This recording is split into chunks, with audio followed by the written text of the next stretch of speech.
A WWE faction has split up, and in that split up, a new disciple has joined the Monday Night Messiah. I'm Ollie Davis. This is Luke Owen. Welcome to the WrestleTalk podcast review of last night's Raw, where we are kicking off opening on the story of Austin Theory, I suppose. Austin Theory, a man who was called up, kind of, because Andrade got injured. They needed a last-minute replacement for Angel Garza's tag team partner to go against the Street Profits at WrestleMania. So Paul Heyman was like, Austin Theory's great. I like him. Let's bring him up to the main roster, despite him only having like a couple of losing efforts on NXT. But apparently people are very high on him backstage. He was apparently very good in Evolve. Unfortunately, he never really stood out in this 4 to 6 week run that he's had. And he doesn't fit in with Zelina Vega and her gang of sexy men. Vega, Andrade, Angel Garza. Yes, he's sexy, but he's not Latino. And it created a bit of a thematic incoherence. But in a masterstroke, because Mike Johnson of PW Insider reported last week that Austin Theory, he heard that the plan was for Austin Theory to just come up for a bit, and then he'll be sent back down to developmental, because although people are high on him, they don't really, they think that he needs more work in sort of developing his overall star presence, I suppose, and seeing what he's done so far, I would lean to believe him. So when Andrade and Garza turned on him at the end of Angel Garza's match, I thought, well, that's it. He's going back down to NXT. But then Seth Rollins recruited him in the following bout, and it was just a masterstroke of booking and turning someone around like that. Do you know what I loved about the recruitment? It's exactly the same way Buddy Murphy was recruited. That's what I really, really liked about this, because as you say, like, you know, Austin Theory gets laid out by Andrade, Garza, and Zelina Vega. Zelina Vega says, "You're rubbish. You don't belong in the team. I never believed in you," and slaps him. And then my favorite part of that is then instantly it cuts to Charlie Caruso smiling. And I'm like, you heartless woman. Speaking of people losing their factions, here is Apollo Crews. But then we have Alistair Black versus Buddy Murphy, and Theory is still down at ringside, all beaten up, and Seth gets distracted by this and sort of goes over to sort of chat with him. Not too dissimilar to how when Buddy Murphy was beaten up by Alistair Black, and he, you know, and losing that match. Nice parallel, because Alistair Black's in the ring as well. And he sort of was sat there, and Seth convinced him to come and help him. And you've just got this match that's going on. The match doesn't really matter one iota, because it's all about Seth not chatting to Theory, but just communicating with him through body language. And then he stands up, and he just motions to the ring. And Theory sort of buys into it, goes in, beats up Alistair Black. They all sort of gang up and beating up Alistair Black. And then there's this moment at the end when Seth hugs hugs Austin Theory. And Buddy Murphy's got this look on his face that is both, I'm so proud of my boss. I'm so proud of my Messiah. I'm so proud that someone else is reading that message. But also, no one else gets to hug him. That's my thing. I thought it was really, really cool. I didn't get the jealousy. What I got is, you know, Murphy going, and Seth Rollins also with this very slight smile. This is terrible for podcast listeners. I'm sorry. I'm just doing various versions of smiles. But Seth Rollins is also kind of just, you know, smiling very slightly, but with this constant 1 mile stare into the middle distance somewhere, probably his future. And what I loved, so I didn't really see that, but that's not to say it wasn't there. In fact, I think that's an even more interesting wrinkle to what I read into it. Was Austin Theory was not smiling. He was almost shell-shocked. Yeah. Like he had no control over what he just did.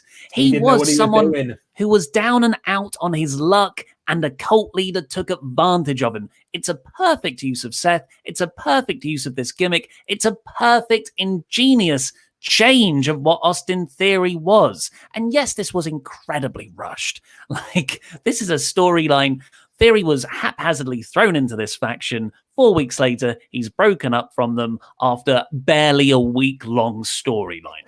I was going to say, Terrible. like, I wasn't here for last week's Raw because I was recovering from Money in the Bank, my day off from Money in the Bank. And yeah, all of a sudden, like, this team aren't on the same page anymore. They're all just arguing, and they show clips of them arguing. Then they cut backstage, and they're arguing still. And Vega walks in and be like, "No, we're all getting on this same page. We're all getting on the same page." One segment later, she's beating up Austin Theory, being like, "I never believed in you." It's like, you just told him you want to get on the same page, mate. Heel's got a heel, Luke. They're going to lie.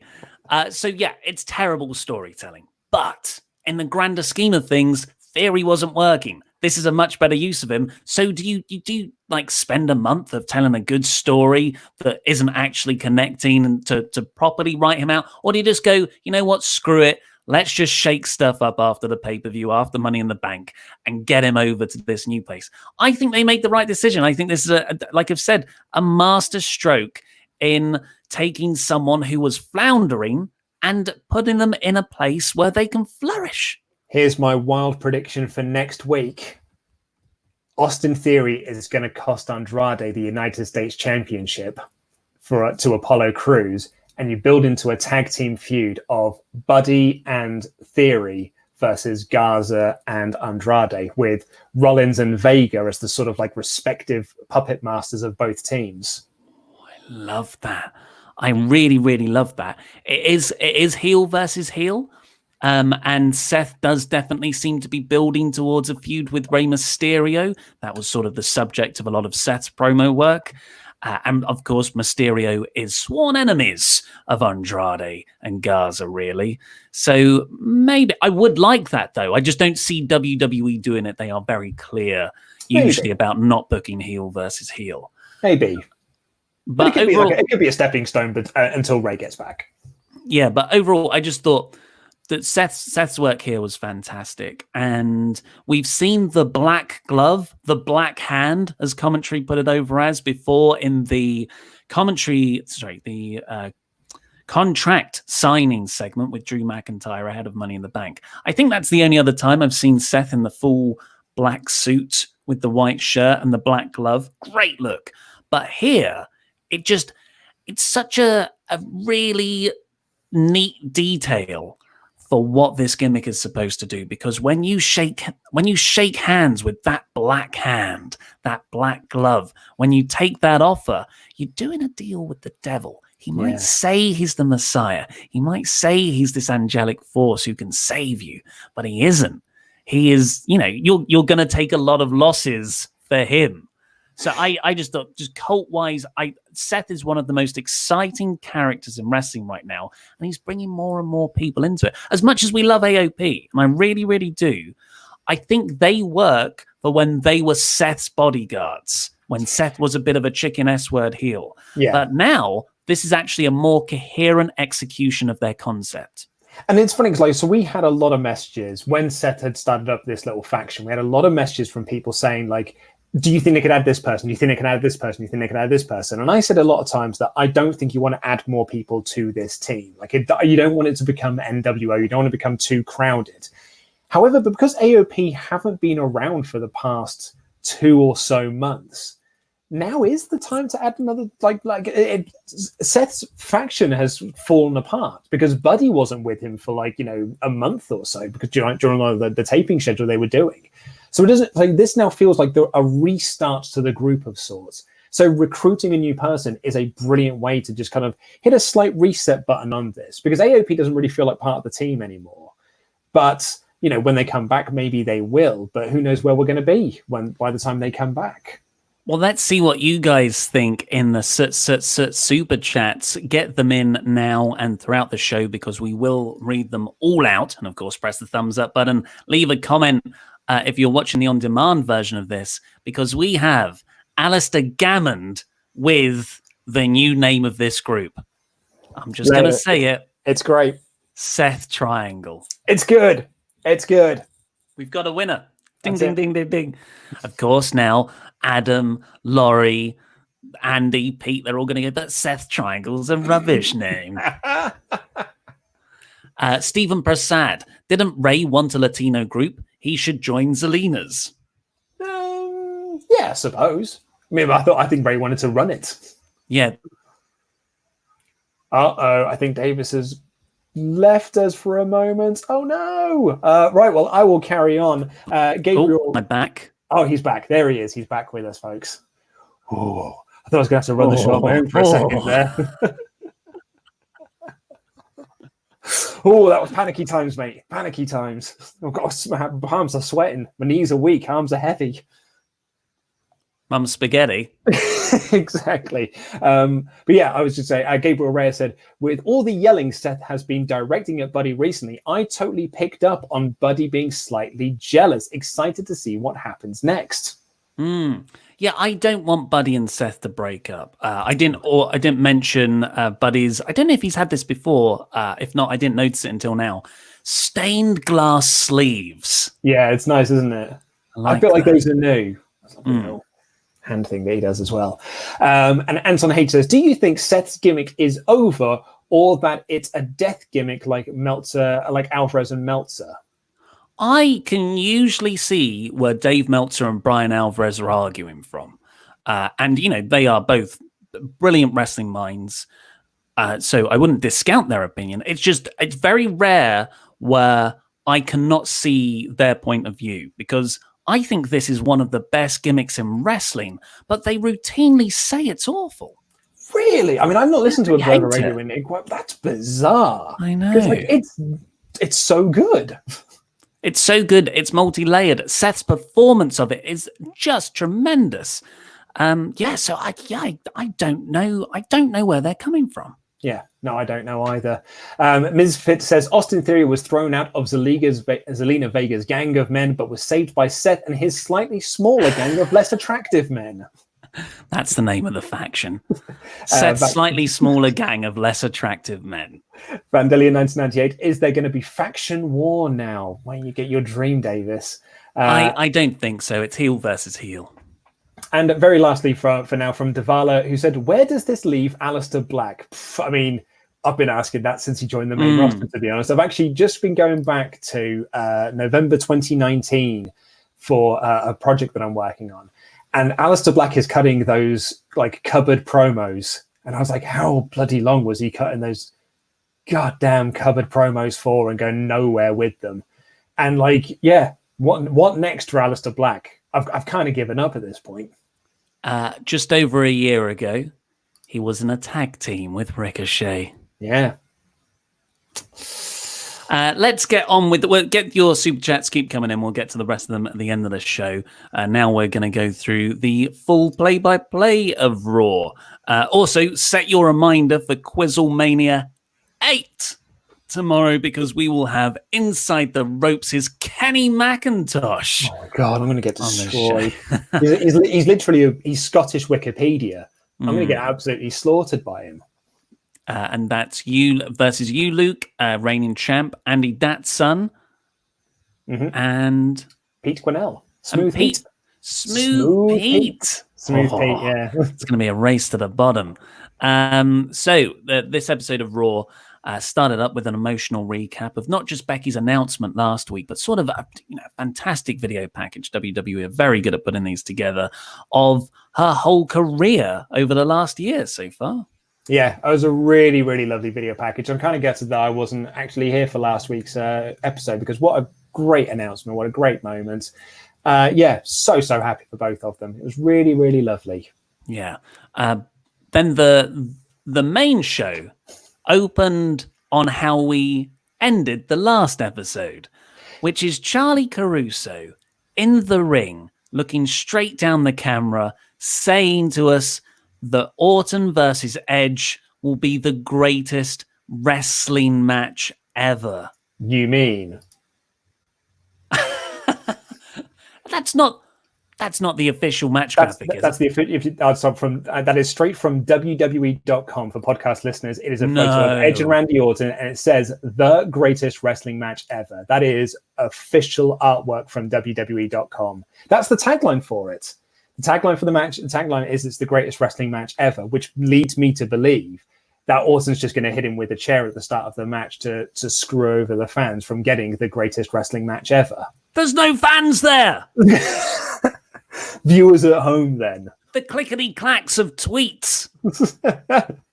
Honestly, anyway. Look, I've seen that people are high on this. And yes, Edge is a good promo. Yes, Randy Orton is a good promo. They're doing really good promo work. But everything they said in the ring here to open the show was stuff that was said way better in the 3-month build from January to their WrestleMania blow-off match. And that WrestleMania blow-off match wasn't very good. It was overlong. It was indulgent. It just never ended. Loads of people, Dave Meltzer, one of them, said it's amongst the worst WrestleMania matches ever. It is the second longest WrestleMania match ever, second only to a goddamn Iron Man match whose whole point is being long. It's ridiculous. Now, I think WWE have sort of got offended by that and pettily reacted by saying, well, you're going to get it again, and you know what? It's going to be the greatest wrestling match ever. And that's how they're billing it. Charlie Caruso really awkwardly looked directly down the lens. That was directly at Dave Meltzer saying, no, this is the best wrestling match ever. It's not like AEW and New Japan. This is the best. Randy Orton and Edge. And then they started this week with that as well. And then the commentators said it every time they referred to the match. And now that goddamn match graphic. Oh, look at it. It's hideous. The greatest wrestling match ever.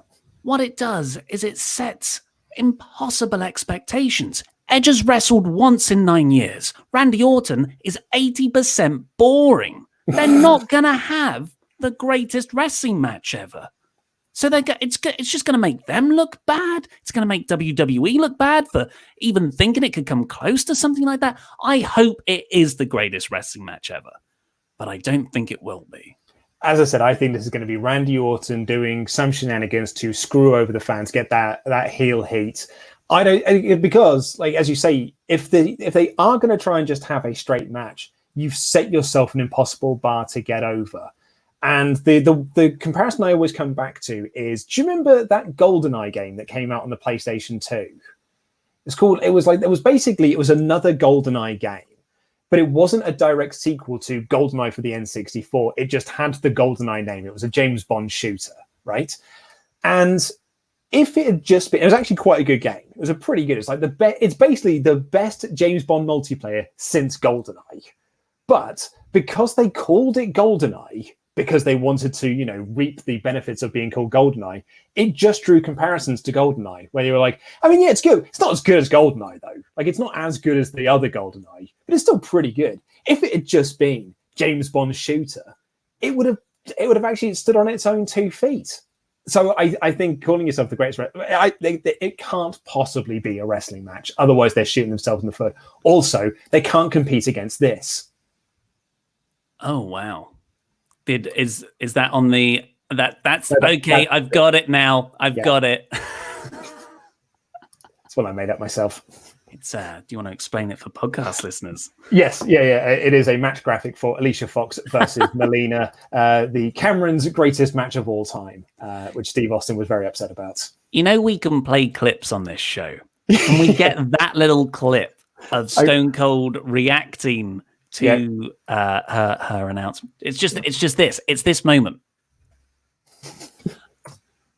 It's when he tries to speak, but he can't. Hold on. You carry on. I'll get a gif of it. Okay.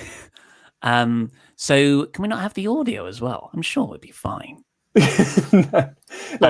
carry on, because otherwise it's not great for podcast listeners. But I've done terrible stuff for podcast listeners today. After that, we've got Seth Rollins coming out for a promo. This is where he sort of sets up a the Rey Mysterio stuff, where he's saying that, really good stuff, where he's sort of deflecting his Drew McIntyre loss. Here is the GIF. He can't bring himself to tell her that Alicia Fox versus Melina wasn't worthy of calling your favorite match ever on an episode of Raw. And in fairness, the matches that they had weren't terrible. It's just they're not the greatest matches ever. So Seth Rollins comes out with Murphy with the black glove, the black hand, and he cuts a promo on Rey Mysterio, really saying, "Thank you, Rey Mysterio. You've sort of, redirected my focus." And Humberto Carrillo came out, presumably hearing someone needs a guy to lose in their story. He comes out. That was busy. He comes out and Murphy beats him very quickly. And then Alistair Black runs out to chase Murphy off. Yeah, simple stuff. Poor old Carrillo. That AJ Styles feud really helped him. Oh, God. Then we got a Liv Morgan promo, which was her talking about how she's still trying to find her character. You know, surely you should sort this out in NXT. That's the point. And it was generic. It wasn't a good promo. She was talking about her mum inspiring her. And I couldn't stop looking at the amount she was blinking. Like she was, because she's got long eyelashes anyway. And I just thought, is this Morse code? Is she trying to tell us to get her out of WWE? It's very much it's nervousness. I think is what it is. You're not, when you're not confident. Basically, it wasn't a pretty good It wasn't a good promo. The content wasn't great. It's talking about. I mean, what she said was like, I want to be like my mum, and I'll be Raw Women's Champion. And is she Becky Lynch's kid from the future? Now that is a character. That is a character I could totally get behind. Quantum Morgan. Oh man, could you imagine if that's what it was? Morgan Leap. I love it. But yeah, poor old Liv Morgan. Like, it continues to suck for Liv Morgan. Don't worry though, the Raw Women's division's looking pretty good because Charlotte Flair's in all the women's divisions. She's a Raw star. She's NXT Women's Champion. She's also in one of the top women's feuds on SmackDown right now as of Friday.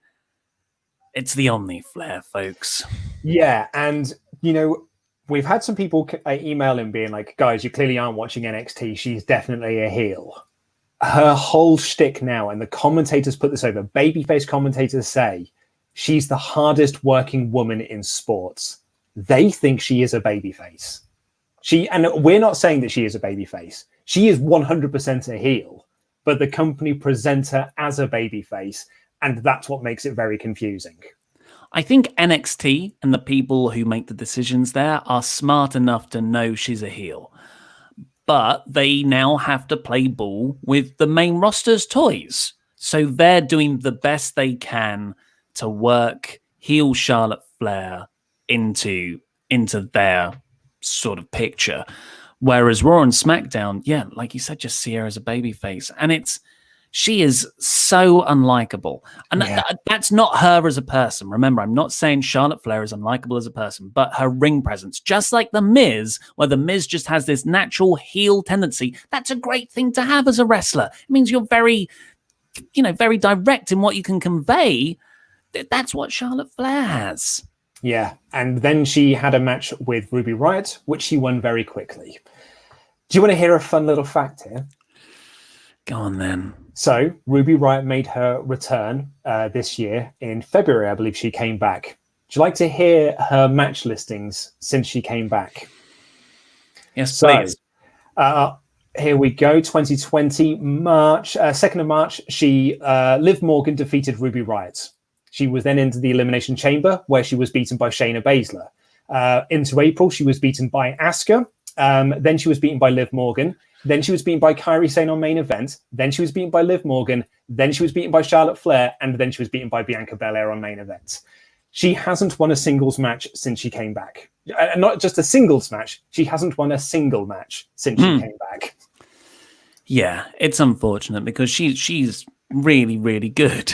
Yeah. And it just like when she lost here again, I suddenly thought, has she won anything since she came back? What a terrible return for someone. Do you remember when Sarah Logan was meant to come back and be used on Raw as well? Oh, yeah.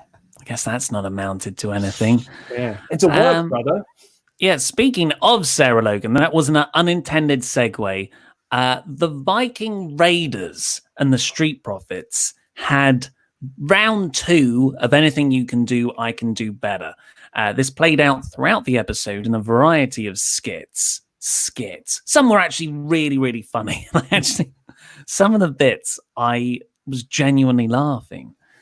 This was much, much better than the basketball stuff last week, which was, I just thought, just painfully awkward and didn't actually make much dramatic sense by the end of it.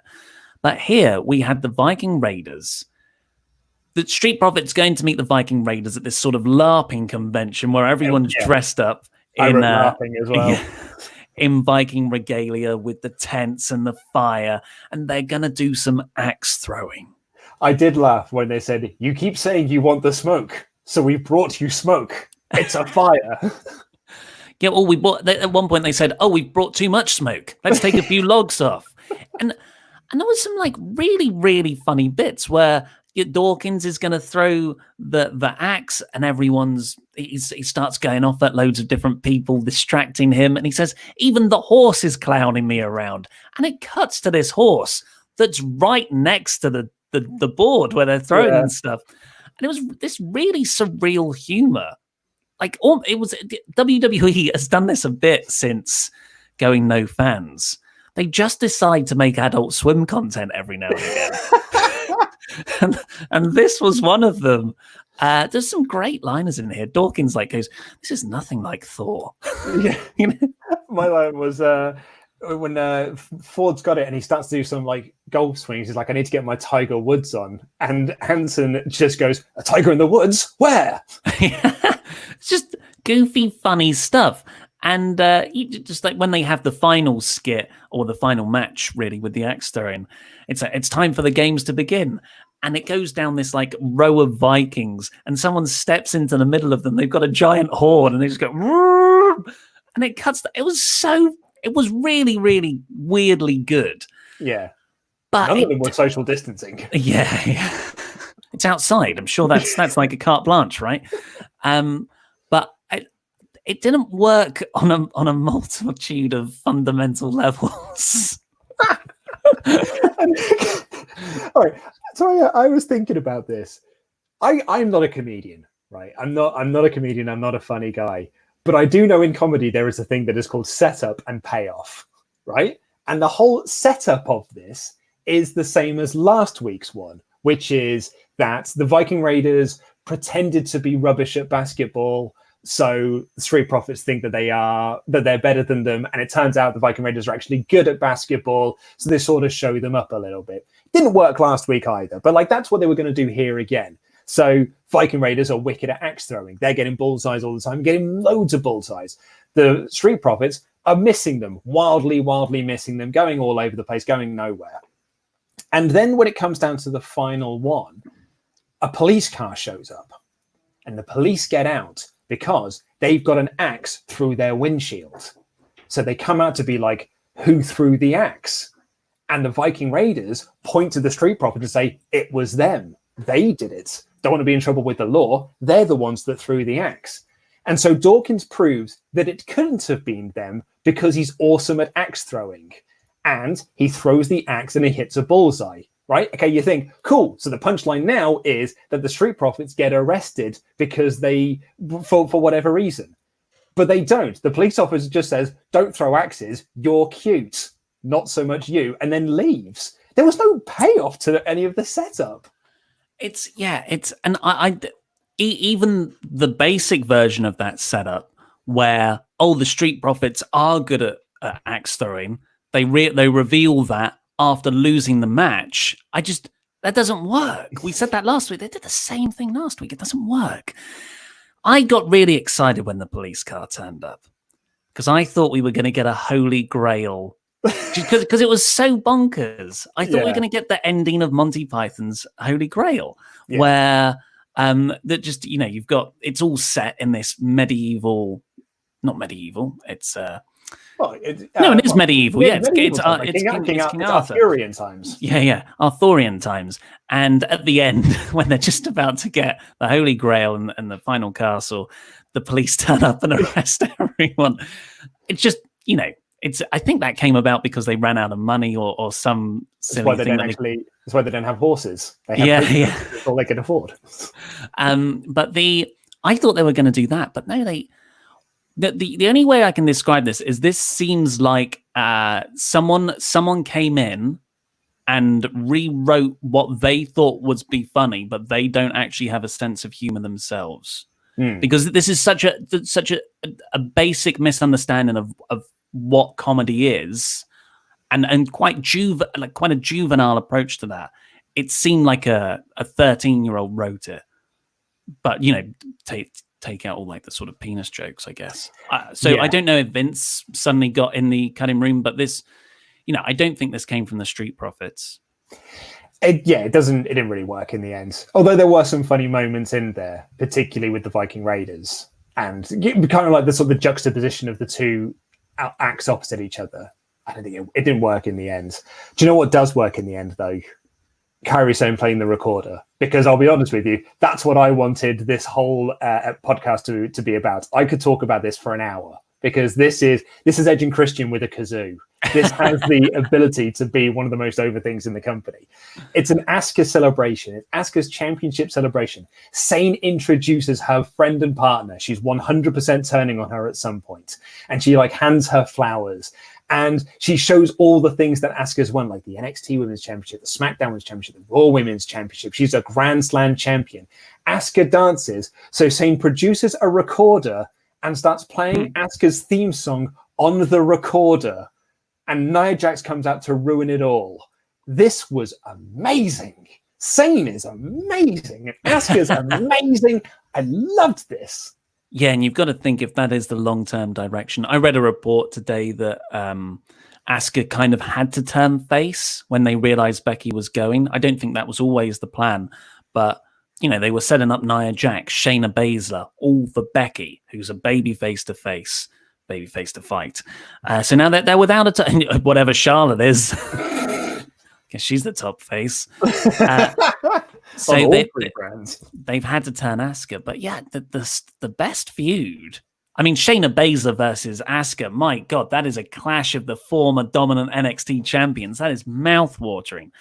But Kairi Sane versus Asuka, that's just as enticing. So hopefully this Nia Jax feud wraps up pretty fast, and we can get on to Baszler and Sane as potential Asuka opponents, because I think that's a hell of a run for the Raw Women's division then. I totally agree. And I mean, Asuka clearly turned babyface last week with her reaction to Becky Lynch, which I'm not saying that was the moment, but I think they, as you say, they realized that they had to turn her babyface. And for me, that her reaction to Becky being pregnant did feel like a very babyface moment of just you're going to be a mother and the hug, and it was very lovely. So them just sort of going with that and continuing that into this week of her being, she's not changed her character.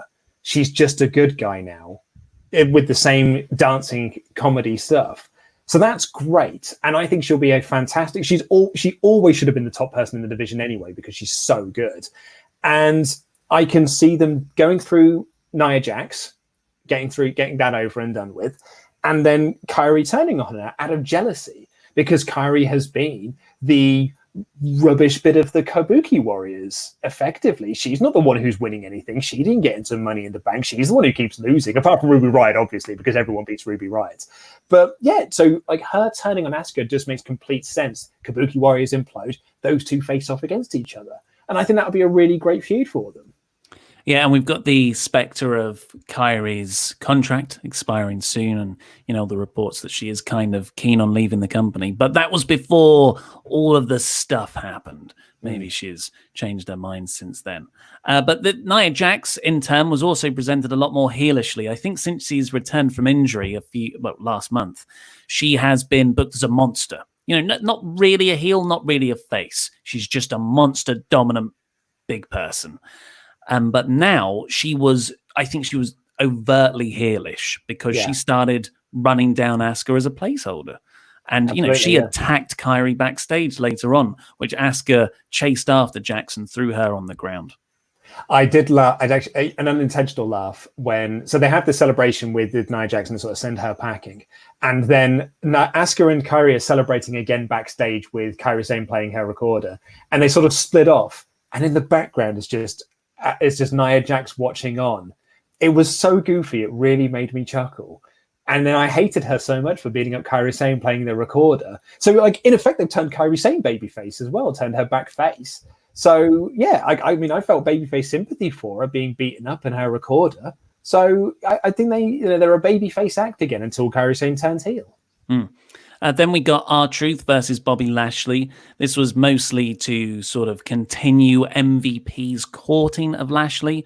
R-Truth tried to challenge Tom Brady, but actually the Gronk for the 24/7 title again. And he briefly brought back the pretty Ricky cousin gimmick that he had last week and has sort of been a scourge of his career. It's absolutely horrible. I hate it. It makes me want to stop watching WWE. Yeah, not great. And MVP applauded from the ramp. Yeah, clapping for carers. Which Lana was watching at backstage, and she freaked out again. Yeah, I'm enjoying the Lana freakouts. Then we got Alexa Bliss and Nikki Cross defending their women's tag titles against the Ikonics after the Ikonics beat them the previous week. God, I've missed the Ikonics. Solely missed the Ikonics. Love them as an act. Loved the promo work that they do. I just love them so much as characters. And it just sucked that they just got beaten so quickly here. This went like, 2 minutes, 2.5 minutes? Yeah. It didn't feel like a championship match. It felt like nothing. And what's a shame is that they weren't beaten. Instead, it was WWE's most overused lame finish where one wrestler just beats up their opponent too much. Peyton Royce starts throwing... She was the illegal entrant. Billie Kay was the legal woman. Peyton Royce kept throwing Alexa Bliss. It's still stupid booking. Oh, yeah. It makes him look like an idiot. Throwing Bliss into the ring post, but from inside the ring over and over again. I thought, this is the best the Ikonics have looked forever. Like, this is the most threatening and physical I've ever seen them be. And the referee disqualified them. Yeah. And then they're shown backstage sort of arguing a little bit, and Billie slaps her, and then they sort of like cry and hug. They can't split this act up, surely. Surely you're not splitting up this act. I don't think so. I think this was just comedy in their eyes. But to what end? Yeah, the way they hugged after. I don't think they'll break up. But maybe they will. That's ridiculous. I just thought Bliss and Cross didn't look good. The Ikonics didn't look good. This was rubbish. Women's tag belts mean absolutely diddly dick. They mean nothing. But we did get a clip of the Undertaker documentary series, which might be the most depressing thing on earth right now, and that's saying something. Isn't it just? Trevor Dane posted up on Twitter today that the Dark Side of the Ring episode is the Owen Hart episode this week, and it's like, man, somehow in this week of weeks, with everything that we have had, it might not be the saddest documentary that's been released, which is quite incredible. My wife's going to watch it. She's going to watch the Taker documentary. We're going to watch it together. Because I've not watched it yet, and I've been putting it off because I wanted to watch it with her. Because the review that I'd heard from Gorilla Position was that it's actually not only is it great for wrestling fans, but non-wrestling fans will really enjoy it as well. Kind of in the same way that The Last Dance works really well, even if you're not a fan of basketball.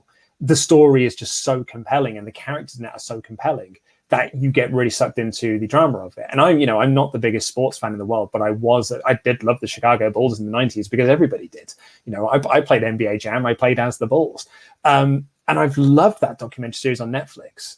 And so I'm really looking forward to watching it with my wife. We watched a little bit of it, and she sort of kept getting confused as to who was who, what timelines things were in. But I'm looking forward to watching it. Then we got Shayna Baszler taking on Natalya after they had a match last week as well. And I thought this was really good. It was a submission match, and Shayna Baszler was in the sharpshooter at one point, and she pulled herself over to the ropes, but not to do the ring break spot. It was to get Purchase on the apron to pull herself out of the hold. I love that. And then the commentator said that there were no rope breaks in it. So instead she just escapes out the ring instead, which is really nice. Yeah, which is what Becky and Natalya did in their SummerSlam submission match, which is how it should be. And then Shayna chokes out Natalya once she's back in the ring. Natalya goes to do the same, trying to get the ropes. Shayna wraps her leg around her and kicks her hand down. Brilliant. Shayna's so good. Absolutely amazing, that woman. Yeah, really, really good stuff. And then, like in that sort of Paul Heyman controlled chaos thing, in an effort to make Raw feel like a coherent universe, I suppose, Natalya stayed in the ring dejected while stagehands came in and started dressing the ring for the KO show, the Kevin Owens show that was up next. And she just, she was annoyed. So she just started throwing the chairs out the ring. I liked it. Yeah. And the commentators called her unprofessional. I don't think it will build to anything. No. All of these little spots were just to be spots. I don't think this is a Natalia heel turn or change of character. It was just a thing. But hey, man. Sorry, go on. Well, I was going to say, but that did lead into the return of Kevin Owens. Yeah. For no reason. Kevin Owens is back, everyone. He's just back after his double win at WrestleMania. He's just back now and says that he got his WrestleMania moment, but it cost him. But it's okay because now he's back. And he's back to chat to the sexy men and be a background actor in a feud between Andrade and Apollo Crews. So Owens beat the top heel on Raw twice at WrestleMania and got nothing off the back of it. It's so annoying. Like, you can do face versus face. I would love Kevin Owens versus Drew McIntyre.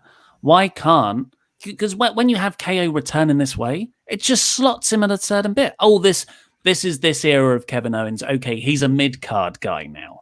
So when he returns in the Andrade thing, which was sort of a background player for Andrade versus Apollo Crews, it's so disheartening. Yeah, it really is. And like, we've been, for our Patreon podcast that we're doing this month, we're doing NXT TakeOver Unstoppable from 2015, which is the second match between Kevin and Sammy. And like, that was proper prize fighter Kevin Owens when he came up to Raw to challenge John Cena for a match at Elimination Chamber. Like that, it's such a great Kevin Owens character, which we've never had on the main roster. And what we've had is just a watered down version of it. And it just it was a bit pants for him to just come back and be nothing. He's been gone since WrestleMania and has come back to just nothing. Like what direction does he have at the moment? It just sucks. Yeah, it's rubbish. And he introduced Apollo Crews to come out, holla holla, tag team match players, and Theory accidentally cost Garza the match. Yeah, and that played into the following angle where he was recruited by Rollins. Yeah, and Apollo Crews had a promo with Charlie smiling and said that he challenges Andrade to a US title match next week, which Vega accepts on Andrade's behalf. So we're getting the title match next week.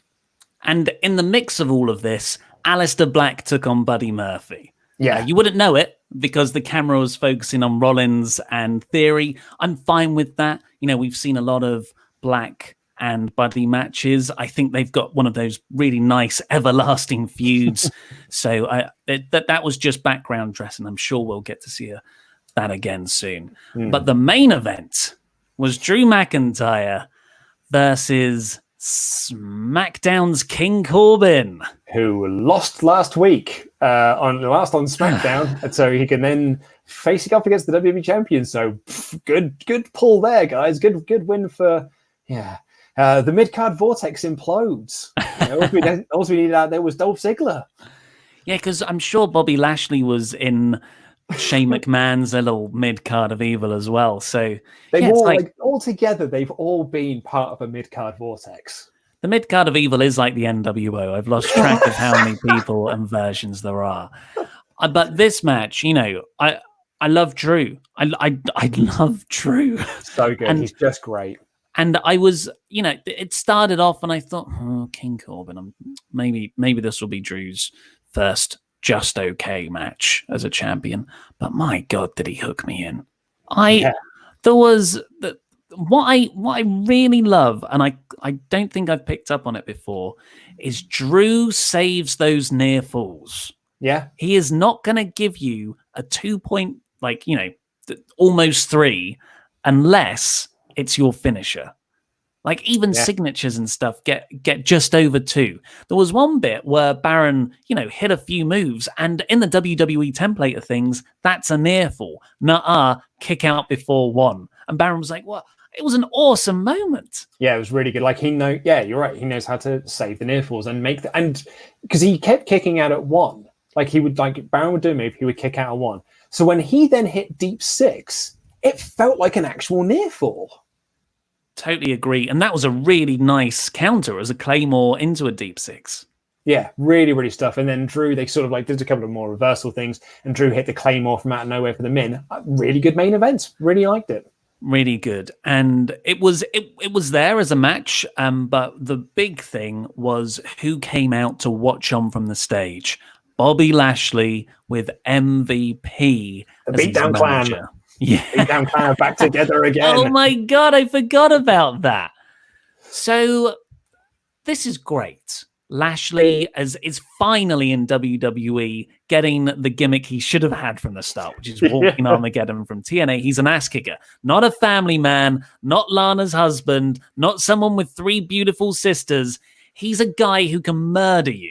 Yeah. And I'm going to get to see Bobby Lashley, a big beefy man, versus Drew McIntyre, a big beefy man. You would think that Vince McMahon would have booked that as soon as he possibly could, and he should have. But he hasn't. He's had both of these guys sort of in the company for over 2 years. Yet he's saddled them with non-gimmicks. Drew McIntyre has been everyone's henchman over the last year. Lashley has honestly had the worst run of gimmicks ever in wrestling. No, it's amazing, isn't it? Like, what a terrible... Like, bearing in mind as well that, he told everyone that he was going back to face Brock Lesnar for the title, and instead came back to be the guy with sisters and feud with Sami Zayn. And then it was the heel turn worked out. Then he had the pointing to his butt gimmick for a while with Leo. And then he's been Lana's husband, where Lana's the one who wears the pants in the relationship. And it's finally brought us to this point here where he's being managed by MVP. And just like, what a great partnership those two are. That really, really works. And now it feels like Lashley can get into that WWE Championship picture, which he should have been a long time ago. Yeah. So I'm really, really optimistic about seeing Lashley versus McIntyre moving forward. Overall, I gave this an average. And I stand by that. But I think talking about what's good about this episode is when we talk about it, it's exciting for the future. A lot of stuff that they put in place has me intrigued. But in the actual practice of watching this episode, there was a lot of talking. It dragged a lot, I thought, because 3 hours is far too long anyway. Yeah, no, I would have given it an average as well. It's a lot of setup for it. A lot of setup for like upcoming weeks. We're on the builds to Backlash, where we are going to get the greatest wrestling match ever. But overall it was like, particularly the Edge and Orton stuff at the start. It's the exact same promo that we had. Like, it was almost copy and paste verbatim from a promo they'd done in the build up to WrestleMania. But there was some decent stuff on this, and I am excited to see what happens next week. And surely, like, that's what you want from Raw. It's like at the end of it, like, not only have you got some stuff to talk about coming up, and next week I can't wait to see what happens here and here and here. It's what SmackDown's been missing since it went to Fox.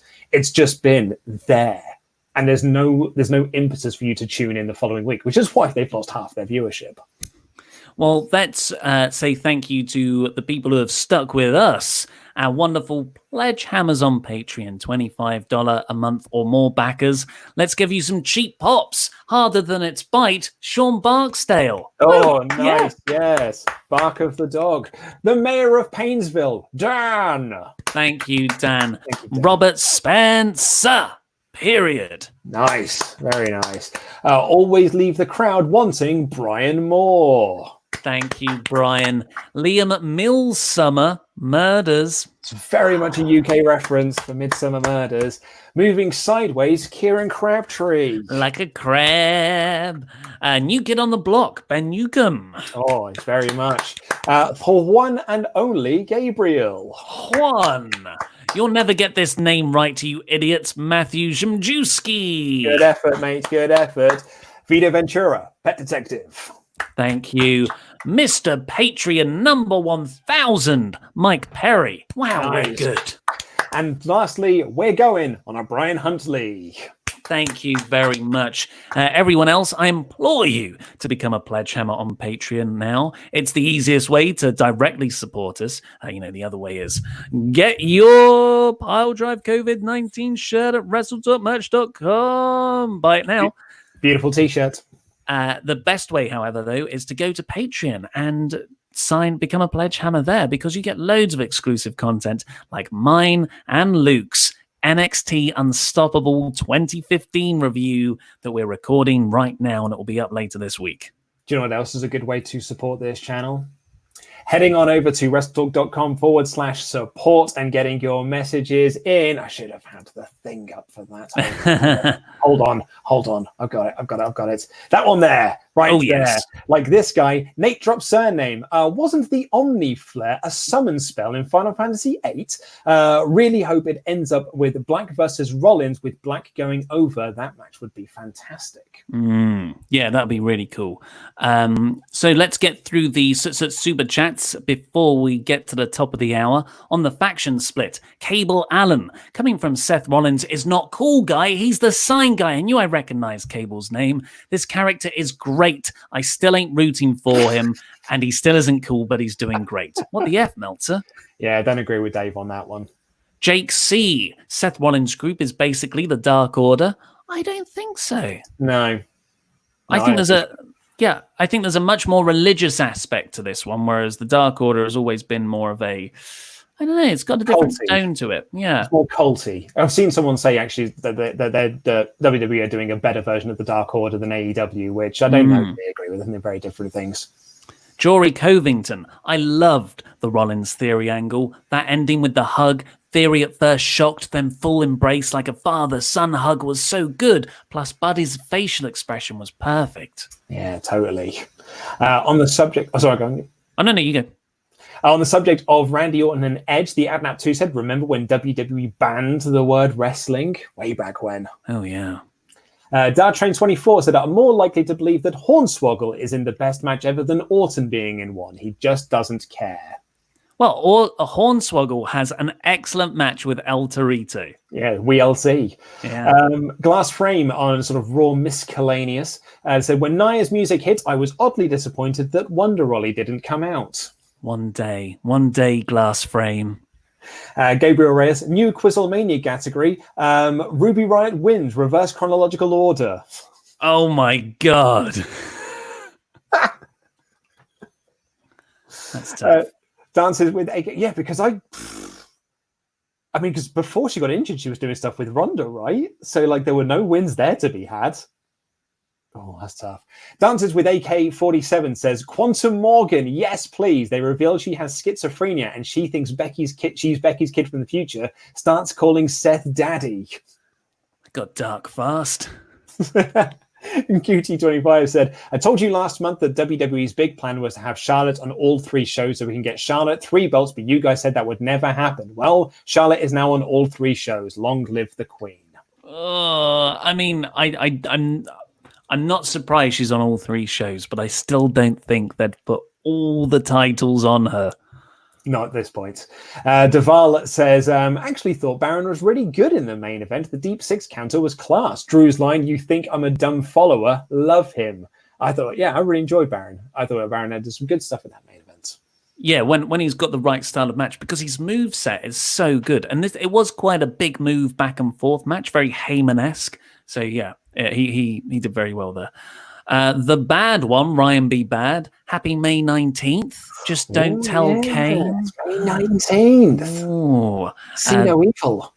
Dartrain 24. WWE can add to a contract for injury. Has it been covered somewhere if they're adding to Sammy and Roman for not being there due to Steve Corino? It's not an injury. It's a... I mean, their contracts aren't up anytime soon, so I guess they'll exercise that option if that came to pass. Dartrain 24 again. So I went grocery shopping in my 2 thumbs up shirt. This really beautiful woman read my shirt, smiled, and walked by me and whispered, Dance Chopper. Oh. Chop has the ladies tuning into WrestleTalk. I mean, he is the most handsome of all of us, so it just makes sense. Especially with no eyebrows. Jose Vasquez, you too can get your Chopper shirt from WrestleTalkMerch.com. Jose Vasquez, why do you say hard times twice? I think I know, but I need confirmation. Well, my friend, the hard times are from a Dusty Rhodes promo, one of the greatest promos of all time. Ethical Mike, hi guys, greetings from Cyprus. It's hot AF here. Imagine so many. I think we're getting our hottest day of the year tomorrow in the UK, which I think is about 5 degrees. Ooh, toasty. I'm going to take off my top again. Will hate Kenny on Quizzlemania. I can only assume Brian Zane, Joe Hendry, Don Callis, and Grado will be the other participants. Ollie, AJ's favorite community. AJ's favorite community? Oh, it's the gay community. Of course, the previous joke was at my expense and 500k day. And Chocoboco Kid says it's a lovely time with. Yeah, sorry, I thought it was Chocobo Kid. Chocobo Kid. It's a lovely time with the boys. Hail the Omni Flare. Oof, and we've just had a last minute message. Guiti25. It's going to happen, Ollie. Hashtag Charlotte 3 belts. Hashtag long live the Queen. And thank you, Darvel Shah, for super chat, but no message. That's all we've got time for today. Please click the videos that have just appeared on the screen to catch up with the latest awesome WrestleTalk things. Go back and watch my WrestleTalk news from earlier. And we will be back tomorrow with Quiz-Mania 8. Make sure to set a reminder for that over on Parts Unknown. But for now, I've been Ollie Davis. That has been Luke Owen, and that was wrestling. Bye. Bye. Can't wait for the greatest wrestling match ever. Bye. Bye.